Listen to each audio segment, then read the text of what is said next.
రైతు మాయమవుతున్నాడు, భూమి మాయమవుతున్నది ఓరన్న, రైతు మాయమవుతున్నాడు.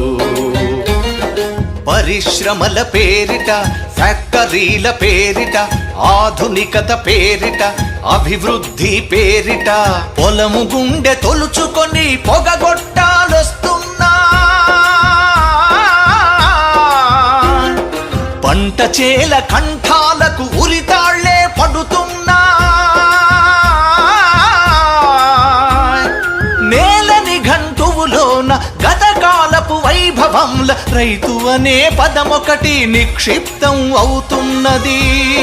రైతు అనే పదమొకటి నిక్షిప్తం అవుతున్నది. భూమి మాయమవుతున్నది ఓరన్న, రైతు మాయమవుతున్నాడు.